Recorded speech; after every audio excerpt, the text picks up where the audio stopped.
38% vote পেয়ে যদি তুমি বিরোধী দল হতে পারো, সেখান থেকে আর একটা ইলেকশন পরে ক্ষমতায় যাওয়া সম্ভব। যে সেম জিনিস আওয়ামী লীগের ক্ষেত্রে হয়েছে এবং বিএনপির ক্ষেত্রে হয়েছে। ধরো 91 নির্বাচনে 30% ভোট পেয়ে আওয়ামী লীগ বিরোধী দল ছিল, সেখান থেকে পরের বার তারা ক্ষমতায় গেছে। আবার 96 বিএনপি 33% ভোট পাওয়া দল ছিল, তারা পরের বার ক্ষমতায় গেছে।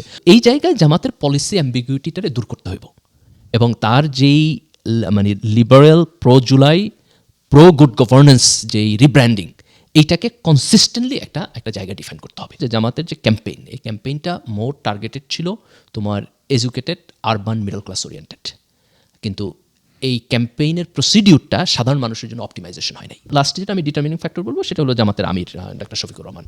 উনি খুব ইমপ্রেসিভলি তোমার জামাতকে লিড করছে। আমরা ফার্স্ট টাইম দেখলাম যে জামাতের একজন লিডার, সে তোমার কাইন্ড অফ তোমার একটা পাবলিক লিডারশিপ হয়ে উঠছে। তাহলে Jamaat in 5 or in 10 years Jamaat will come to the পাওয়ার।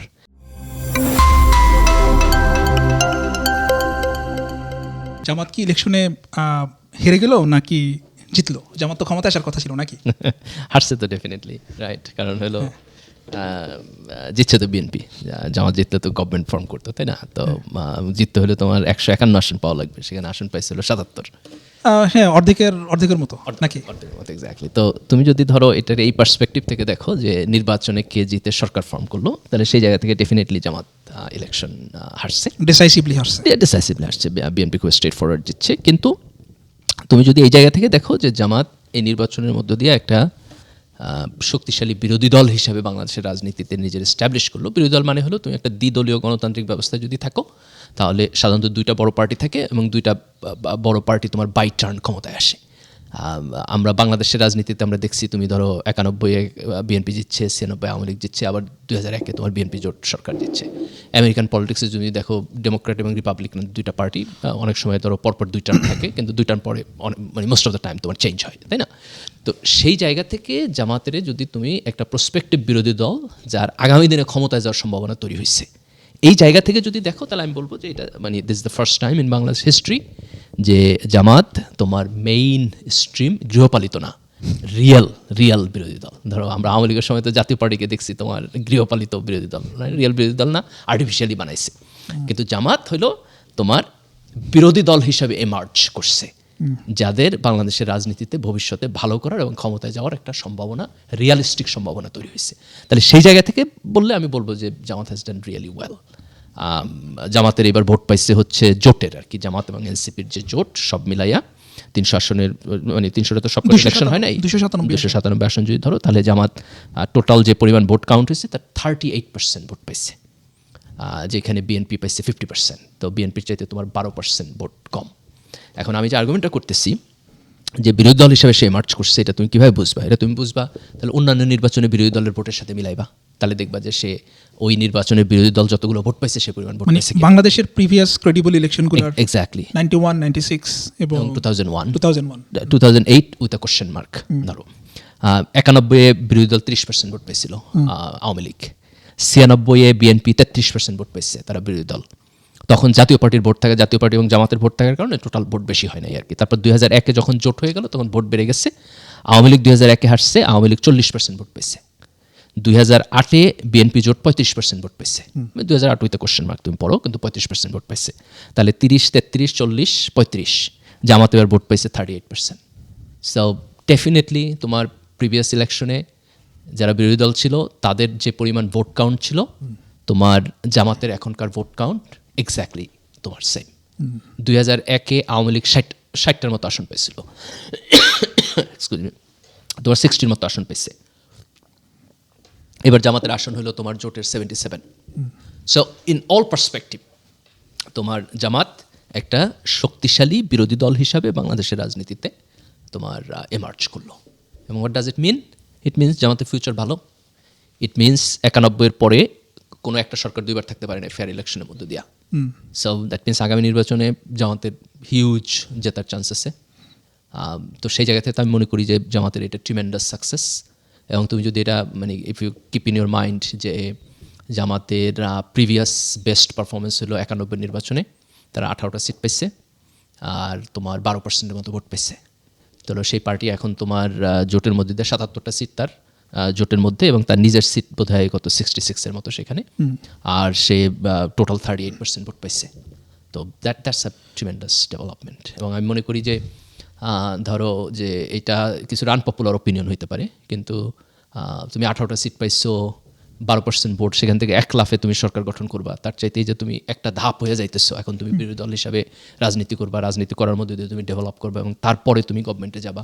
এই যে সংসদে তুমি এখন প্রধান বিরোধী দল, সংসদে তো তোমার ডেপুটি স্পিকার তোমার পার্টি থেকে হইব, বিরোধী দল থেকে হবে, অনেকগুলো জায়গায় তুমি ভূমিকা পালন করবা। তো এর যে অভিজ্ঞতা, এই অভিজ্ঞতার মধ্য দিয়ে তুমি যাবা, that's may be a better route জামাতের জন্য। তো আমি এই নির্বাচনে মানে ধরো নির্বাচনে একজন অবজারভার হিসেবে যদি আমি দেখি, তাহলে আমি বলবো যে জামাতের যে রেজাল্ট হয়েছে এটা এক্সট্রাঅর্ডিনারি রেজাল্ট হয়েছে। তো এই যে 38% যেটা হইলো জামাত জোটের 38% হইতে তাহলে কত বছর সময় লাগলো? মানে আপনি যদি 12% থেকে 38% আসার যেই টাইম, এবং 38% থেকে এখন আপনি যদি আমরা যদি ধরে নিই যে না আওয়ামী লীগ নেক্সট ধরেন ফর এক্সাম্পল যে 2টা ইলেকশনে নাই বা আওয়ামী লীগ সিনে নেই, আওয়ামী লীগকে না ধরে আমরা যদি হিসাব করি, তাহলে বিএনপিকে হারাইতে হইলে আপনার আরও মিনিমাম 10 থেকে 15% ভোট আপনার ঘরে টানতে হবে, মিনিমাম 10% ভোট আপনার টানতে হবে। তাহলে এই 10% ভোট রিয়েলিস্টিক্যালি স্পিকিং, দেখো এটা যতটা না তোমার প্রোগ্রেসের উপর ডিপেন্ড করে, তার চেয়ে বেশি ডিপেন্ড করে যে ফাঁকা জায়গাটা কোথায়। যেমন তুমি ধরো যে বাংলাদেশে মুক্তিযুদ্ধের মধ্যে দিয়ে যখন আমরা আসলাম, তখন Awami League the dominating party, তাই না? তাহলে বিরোধী দলের স্পেসটা ফাঁকা, জিয়াউর রহমান ক্ষমতা আসার মধ্যে দিয়ে তোমার একটা পার্টি দাঁড়াইলো, বিএনপি দাঁড়াই গেলো, তখন আওয়ামী লীগ বিএনপি 2টা পার্টি। এরপর 10 বছর ক্ষমতায় ছিল, কিন্তু সে কিন্তু তার পার্টিটা বড় করতে পারে নাই। কেন বড় করতে পারে নাই? কারণ জায়গা তো নাই, দুইটা পার্টি ওখানে তোমার স্পেস দখল করে রাখছে। যে কোনো একটারে যদি তুমি না সরাইতে পারো, তাহলে তুমি আসতে পারবে না, তাহলে তোমার স্পেসটা ফাঁকা থাকতে হবে। যেমন ধরো যে জামাত এতদিন পর্যন্ত এরকম বড় পার্টি হইতে পারে না, আজকে হঠাৎ কেন বড় পার্টি হলো? তার কারণ হলো আওয়ামী লীগ এখান থেকে ড্রপ আউট করছে। আওয়ামী লীগ ড্রপ আউট করার কারণে যে জায়গাটা স্পেসটা তৈরি হয়েছে, সেখানে তোমার জামাত, আওয়ামী লীগ এবং জাতীয় পার্টি, জাতীয় পার্টি নাই হয়ে গেছে একেবারে। জাতীয় পার্টিতে এত বড় কখনো ছিল না, 10% ভোটের পার্টি ছিল আর কি, কিন্তু তারপর একটা সিগনিফিক্যান্ট স্পেস তারা দখল করছে। আওয়ামী লীগ বড় পার্টি ছিল, তো সেই জায়গাটা তারা দখল করছে। তো এই কারণে তুমি এটা লিনিয়ারলি মিলাইতে পারবে না। আমি যে কারণে এর আগের বিরোধী দলের আর্গুমেন্টটা করলাম, সেটা হলো যে 38% ভোট পেয়ে যদি তুমি বিরোধী দল হইতে পারো, সেখান থেকে আর একটা ইলেকশন পরে ক্ষমতায় যাওয়া সম্ভব। যে সেম জিনিস আওয়ামী লীগের ক্ষেত্রে হয়েছে এবং বিএনপির ক্ষেত্রে হয়েছে। ধরো 91 নির্বাচনে 30% ভোট পেয়ে আওয়ামী লীগ বিরোধী দল ছিল, সেখান থেকে পরের বার তারা ক্ষমতায় গেছে। আবার 96-এ বিএনপি 33% ভোট পাওয়া দল ছিল, তারা পরের বার ক্ষমতায় গেছে। 2001-এ আওয়ামী লীগ 40% ভোট পাওয়া দল ছিল, তারপরে তারা সেখান থেকে ক্ষমতায় আসছে। প্রসেস নিয়ে কোশ্চেন আছে, বাট তারা আসছে। সো দ্যাট অ্যাকচুয়ালি সেইজ যে তুমি যে 38% ভোট নিয়ে বিরোধী দলে আসো, যদি বিএনপি সরকারের পরিচালনায় তোমার হিউজলি পুয়ার পারফরমেন্স করে এবং জামাত যদি বিরোধী দল হিসেবে দায়িত্বশীল ভূমিকা পালন করে, তাহলে it may be just one single election.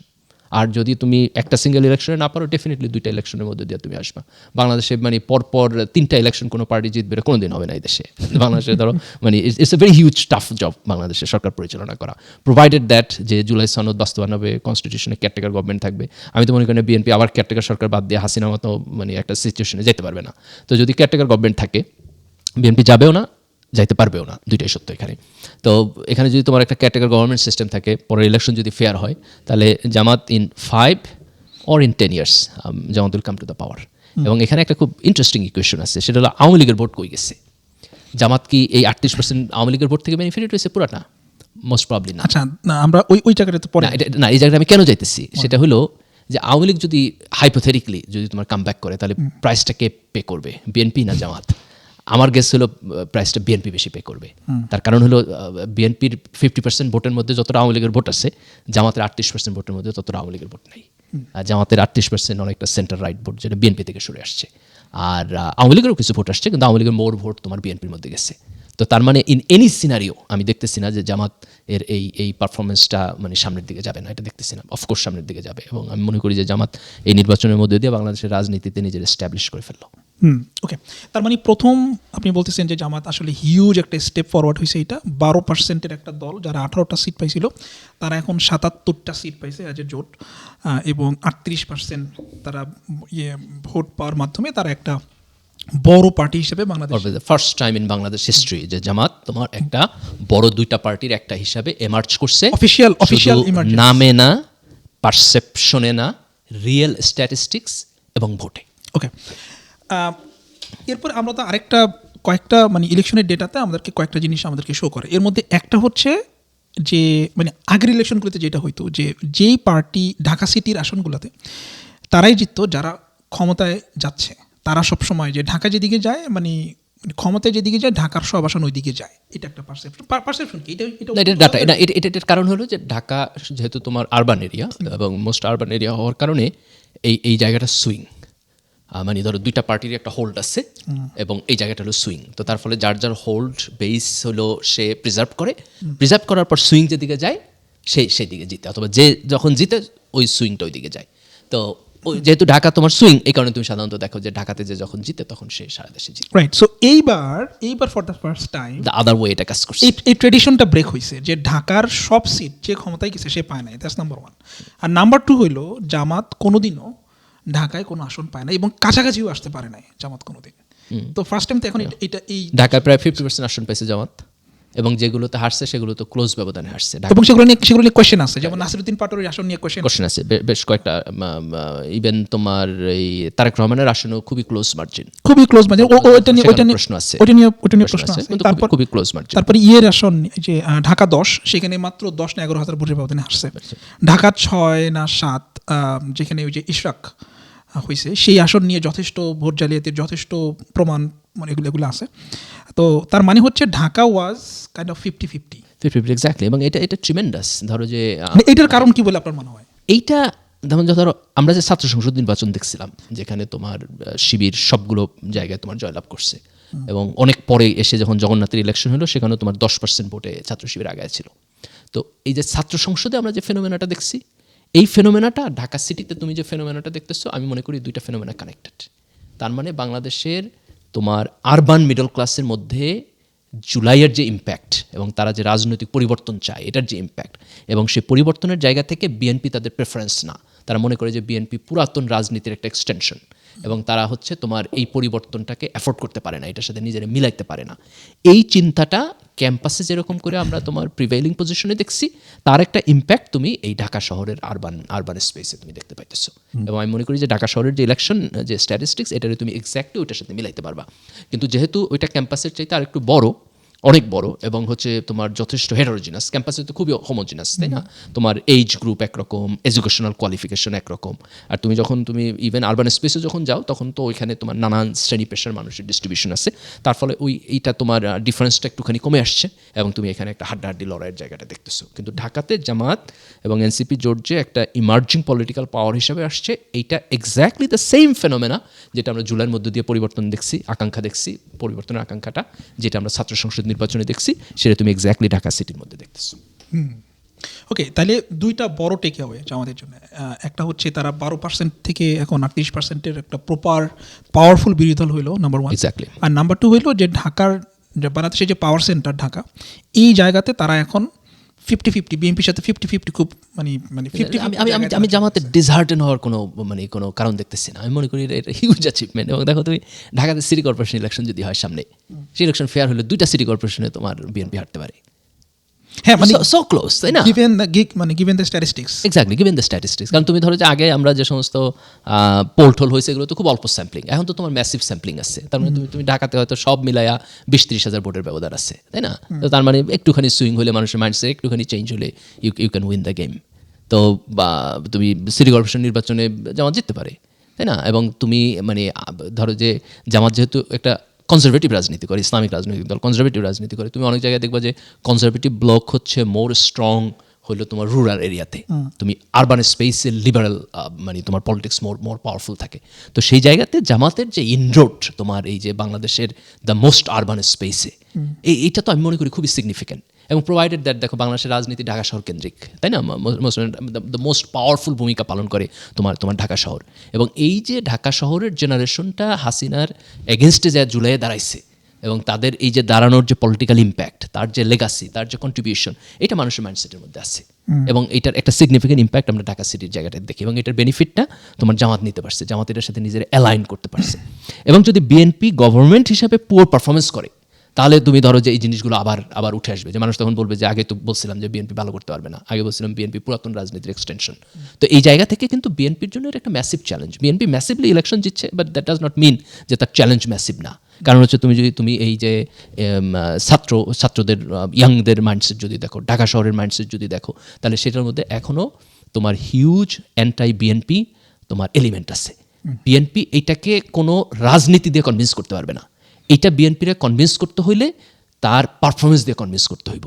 যেমন ধরো তুমি চাঁদাবাজির এগেনস্টে তার হিউজ স্টেপ নিতে হইব, সন্ত্রাসের এগেনস্টে তার হিউজ স্টেপ নিতে হবে, মানুষের জব বাড়াইতে হবে। কারণ হলো তুমি সরকারে গেলেই কিন্তু তোমার মানে তোমার জনপ্রিয়তা কমার কথা।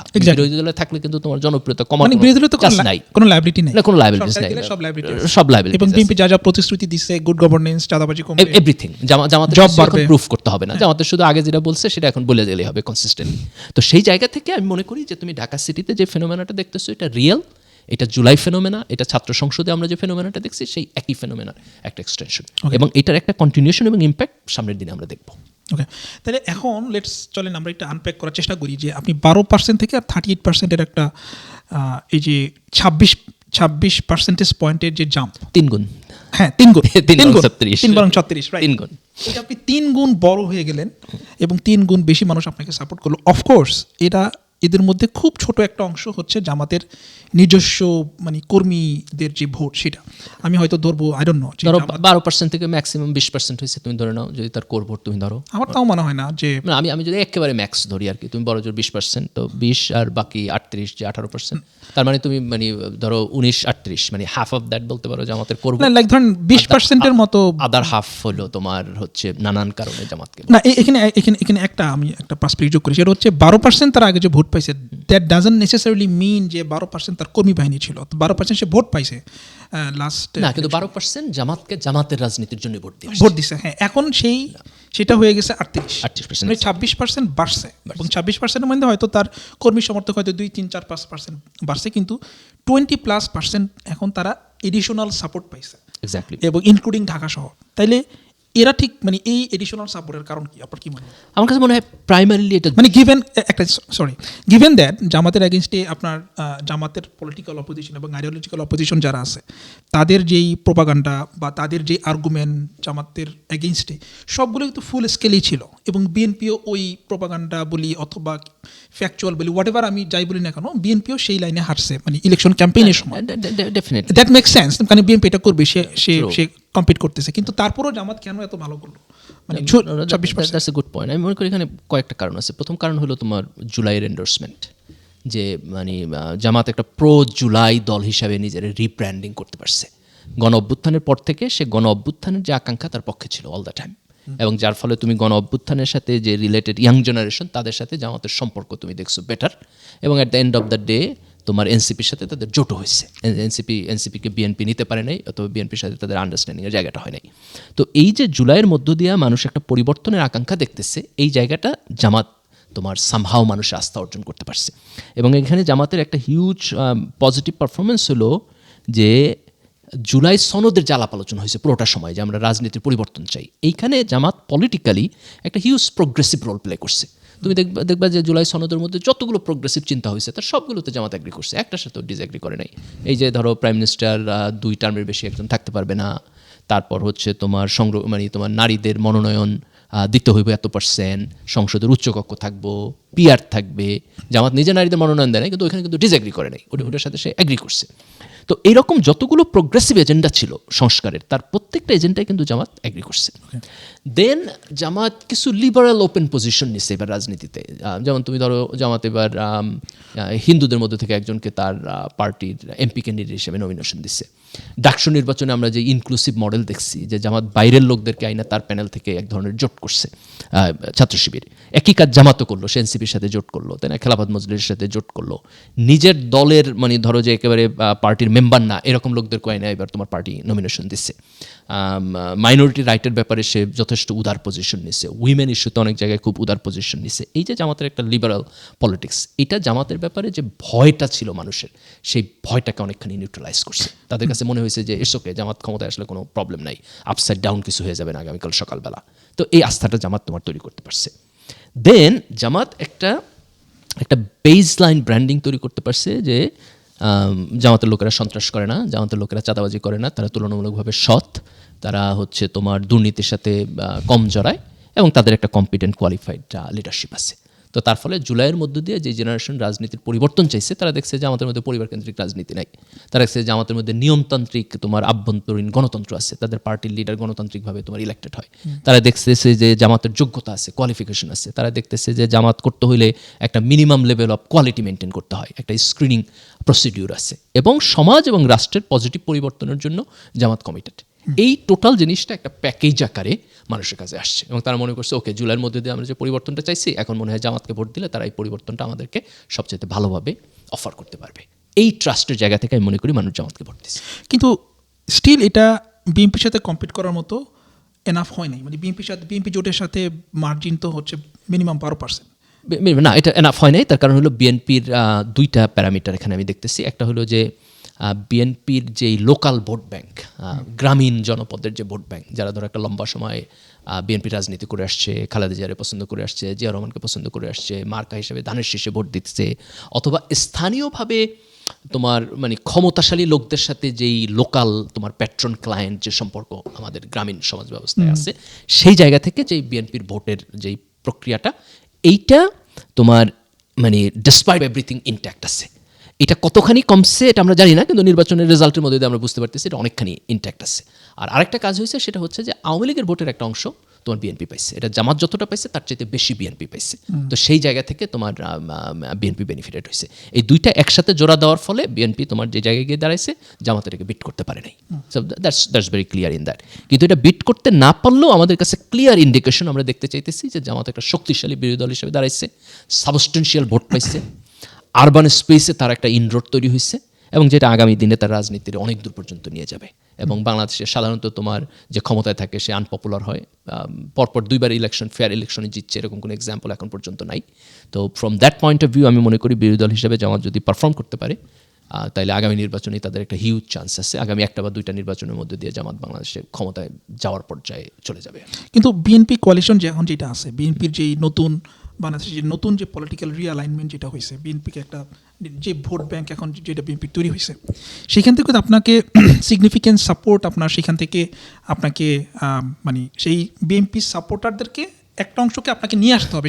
সেটা ভোটের পার্থক্য কত? 12%। 12%। তো 12% মানে হলো তুমি 7% যদি সুইং করে তাহলে তো মানে তুমি 6% সুইং করলে সমান সমান, মানে 7% লোক যারা বিএনপির ভোট দিচ্ছে তারা যদি আসলে জামাতের ভোট দেয় তাহলে তুমি ভোটের পার্সেন্টেজ জায়গায় গেলা। তার মানে লোকালি হয়তো আরেকটু বেশি। তার মানে মানে তুমি ধরো যে 10% সুইং যদি হয়, 10% সুইং হইলে তুমি ম্যাসিভ ডিফারেন্স পাবা আর কি বাংলাদেশের রাজনীতিতে। এখন এই 10% তোমার কোন জায়গা থেকে আসবে? এই 10% হলো গুড গভর্নেন্সের কোশ্চেনে যদি বিএনপির প্রতি অনাস্থা দেয়, ধরো যে বিএনপি প্রপারলি যদি সংস্কার বাস্তবায়ন না করে, যদি গুড গভর্নেন্স না দিতে পারে, অনেকদিন পর তারা ক্ষমতায় আসছে, তাদের জন্য এটা হিউজ চ্যালেঞ্জ। এবং বিপ্লব পরবর্তী বাংলাদেশের এই সময়টা চালানো কিন্তু মানে গভর্নমেন্ট চালানো অত্যন্ত কঠিন। তো সেই জায়গায় যদি বিএনপি যদি তোমার পুয়ার পারফরমেন্স করে তাহলে 10% ভোট তুমি ইজিলি পাবা। এবং এখানে আমরা একটা স্ট্যাটিস্টিক্সের দিকে দেখতে পারি, সেটা হলো তুমি যদি হা ভোট দেখো তাহলে দেখবা বিএনপি ভোট পাইছে 50%, কিন্তু হা ভোট পড়ছে হলো তোমার 68%। তার মানে এখানে এই 68-র মধ্যে অ্যাটলিস্ট তুমি 25% পাবা, 20-25% পাবা যেটা বিএনপিরও ভোট দিচ্ছে, হা ভোটেও ভোট দিচ্ছে, তাই না? অনেক জায়গায় তো বিএনপি না ভোটের ক্যাম্পেইন করছে, যদিও ফর্মালি তারা স্ট্যান্ড নেয় নাই।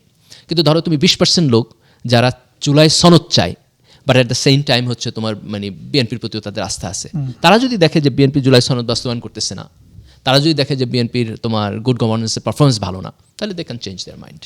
এবং আমি মনে করি যে সেই জায়গা থেকে তুমি 10% ভোট যদি সুইং করাইতে পারো তাহলে আগামী নির্বাচন তুমি জিতবা। 5% বেনিফিট তো তুমি বোধহয় বিরোধী দলে থাকলে এমনি পাবা আর কি। বাংলাদেশের রাজনীতিতে যদি তুমি দেখো, তুমি 96-এ আওয়ামী লীগের ভোট ছিল, তোমার বিএনপির ভোট ছিল 33%। তো সেখান থেকে 2001-এ গিয়ে 40% তোমার তারা 33 থেকে 40, কিন্তু জামাতের ভোট ছিল, জামাত আর মিলায় তোমার 44% হয়েছে। তো 96-তে 33 আর জামাতের ধরো 7 যদি ধরো তুমি, তখন বোধহয় 6-7% ভোট পাইছিল, তো 40, তার মানে তাদের 4% ভোট বাড়ছে তখনকার সময়। এবং 4% ভোট বাড়ছে, তখন তো তোমার আওয়ামী লীগ বিএনপির একটা সেটেলমেন্ট অবস্থা। বাংলাদেশের রাজনীতি এখন তোমার রিশেপ হইতেছে। তো সেই রিশেপের মধ্যে মানে 5% এদিক ওদিক সুইং হওয়াটা আমি খুব ইম্পসিবল কিছু বলে মনে করি না। তবে বিএনপি একটা সুবিধার মধ্যে আছে, সেটা হলো বিএনপি যদি মানে ভালো আচরণ করে এবং ভালো গভর্নেন্স দেয়, তাইলে মানে তোমার বিএনপির এমন অনেকগুলো জায়গায় তারা ম্যাসিভলি জিতছে যে সেইখানে একেবারে অনেক বেশি আকাম কুকাম না করলে তাদের হারার কথা না। তো এটা আসলে ডিপেন্ড করবে তাদের পারফরমেন্সের উপরে। আমি একটা ইন্টারেস্টিং তথ্য তোমার দিই, সেটা হলো ধরো 20% বা 40,000 ভোটের ব্যবধান, এইরকম আসনের সংখ্যা হলো প্রায় 160টার উপরে। তার মানে যদি এই 40,000 যেখানে ব্যবধান সেখানে জিততে হলে তোমার 20,000 ভোট সুইং করতে হবে। তার মানে 20,000 ভোট সুইং করলে এই 168 আসন তোমার চেঞ্জ হয়ে যাবে। সো দ্যাটস মানে এটা হচ্ছে ইস্যু, যে তুমি এই ক্লোজ মার্জিন জায়গাগুলো তুমি জিততে পারবা কিনা। ধরো বিএনপি যে 120 আসনে খুব ভালো জিতছে, ওটা ধরে রাখলেও তো সে 150 ক্রস করতে পারবে না। তাহলে 150 ক্রস করতে হলে তোমার এই মার্জিনাল জায়গায় যেতে হবে, এবং এই মার্জিনাল জায়গাটা ডিপেন্ড করবে তার গুড গভর্নেন্সের পারফরমেন্সের উপরে। তো এই জায়গা থেকে আমি মনে করি যে আগামী নির্বাচনে জামাত মানে সাকসেসফুলি জিততে পারবে কিনা এটা ডিপেন্ড করবে বিএনপির এই 5 বছরের পারফরমেন্সের উপরে। যদি বিএনপির পারফরমেন্স এক্সট্রাঅর্ডিনারি ভালো হয় তাহলে বিএনপির আরেকটা ইলেকশন জেতার চান্স আছে। যদি বিএনপির পারফরমেন্স এক্সট্রাঅর্ডিনারি ভালো না হয়, এক্সট্রাঅর্ডিনারি খারাপ হয়, তাহলে জামাত বাই ডিফল্ট আগামী নির্বাচন জিতে যাবে। তার মানে কি মানে আপনার বিএনপির উপরে ডিপেন্ড করতে হবে? আমি এখন যেই পার্সপেক্টিভ সেটা হলো বিএনপির এক্সট্রাঅর্ডিনারি পারফরমেন্স হলে বিএনপির আরেকটা নির্বাচন জেতা খুব কঠিন হবে না, যদি তারা রিয়েলি তোমার গুড গভর্নেন্স দেয়। কিন্তু বিএনপি যদি গুড গভর্নেন্স দিকে মোটামুটি ফেল করে তাহলে আগামী নির্বাচন can go the other way. Okay, তাহলে আমরা ভোটের হিসাবটা বুঝলাম যে কেন মানুষ এই ভোটটা দিল, কিন্তু there are some definitely Jamaat as a party এবং জামাতের লিডারশিপ সব কিছু মিলাই সাম ক্যাটালিস্ট ছিল, কিছু কি ফ্যাক্টর ছিল যেই ফ্যাক্টরগুলা এই ভোটটাকে ড্রাইভ করছে। 12%-এর একটা পার্টি যেটা 38%-এর একটা মানে ম্যাসিভ পার্টিতে এখন পরিণত হইল।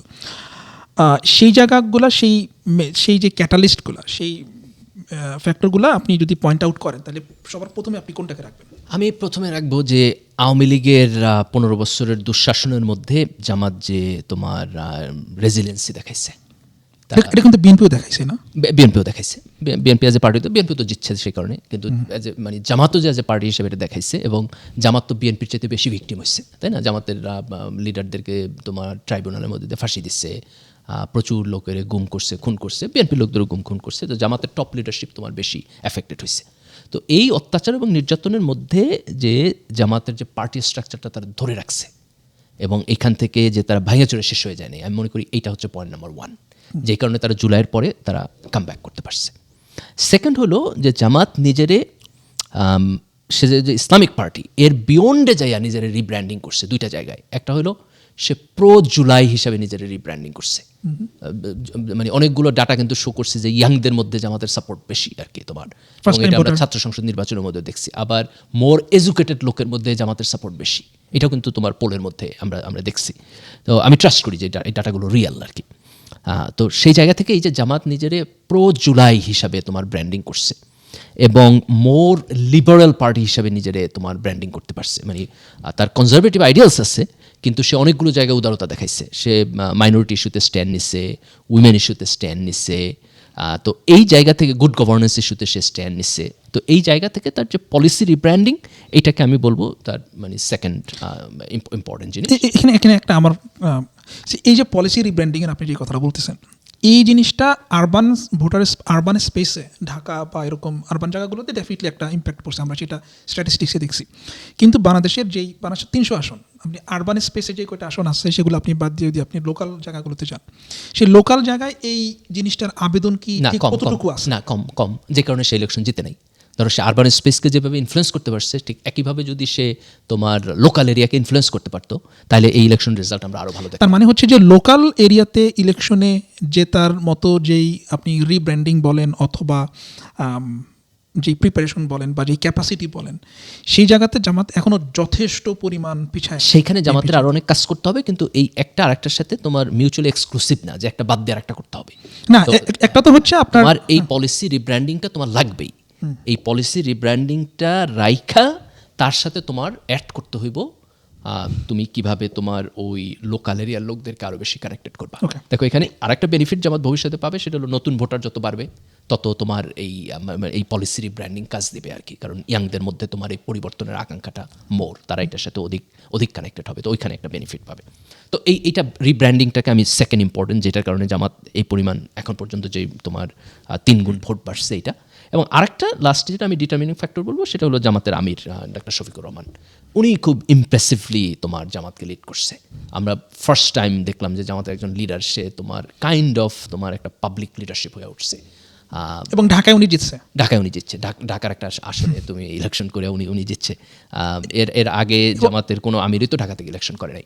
উনি নিজেও কিন্তু আগে সিলেট ইলেকশন করে এবং হারছে, হারছে, সিলেটে হারছে এবং এবারও কিন্তু সিলেটে খুব ম্যাসিভলি হারছে। হারছে জামাত, কিন্তু Exactly. উনি ঢাকায় জিতছে। উনি ঢাকায় জিতছে। এবং আমি মানে ইলেকশনের আগে ৩-৪ মাস আগে যখন এটা বাজারে কথা আসতেছে যে উনি ঢাকা ইলেকশন করবে, মানে I found a lot of people, তারা বলতেছিল this is a wrong decision, যে উনি তো এখানে হেরে যাবে। এক্স্যাক্টলি।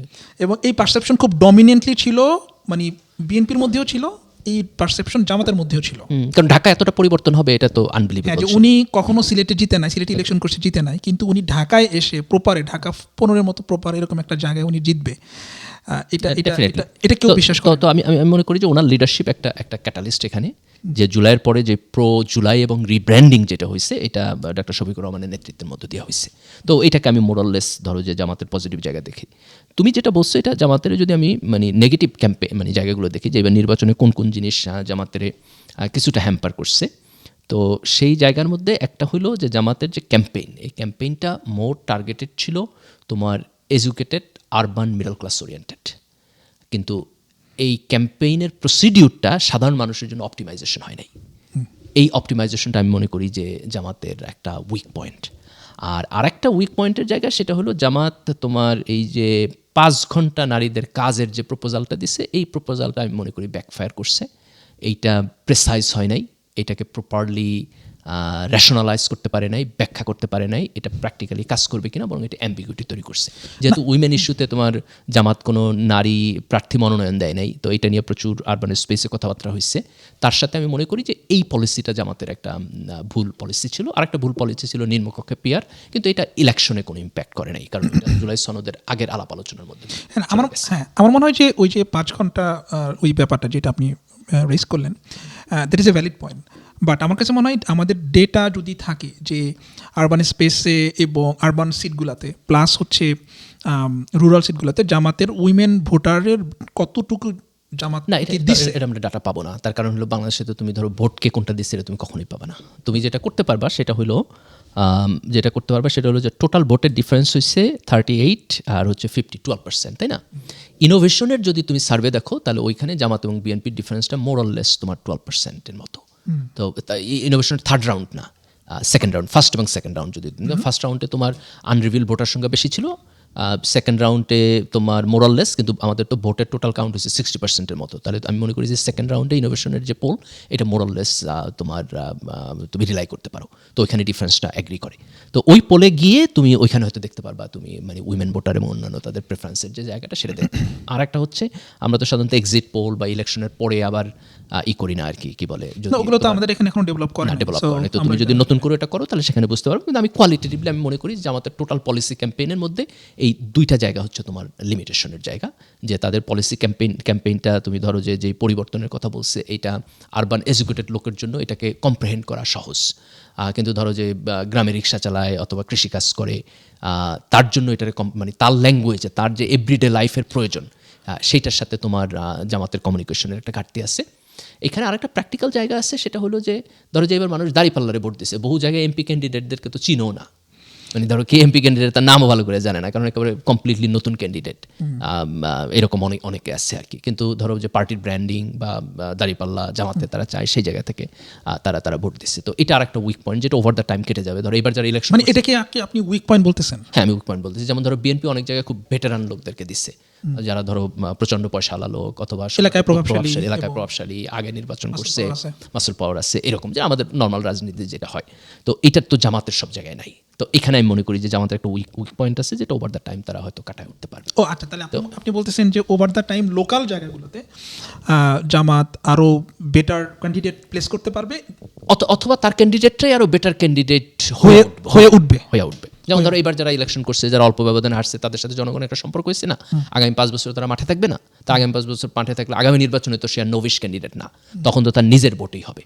যেমন তুমি ধরো যে তুমি তোমার মার্কার কারণে যে ভোট পাইছো, 10,000 ভোট যদি তোমার নিজের কারণে পাও, তুমি যে লোকেরা তোমার চিনে দেখে আগে না চিনে দেখে ভোট দেয় না, এখন চিনে দেখে ভোট দিব, তো 10,000 ভোট ক্যান চেঞ্জ এভরিথিং, তাই না? 10,000 vote can change everything in their. তাহলে আপনি অলরেডি টাচ বেজ করছেন যে নেক্সট ইলেকশনে জামাতের একটা চান্স আছে, এবং এটা লার্জলি ডিপেন্ড করতেছে বিএনপি কতটা পারফর্ম করতে পারতেছে এটার উপরে।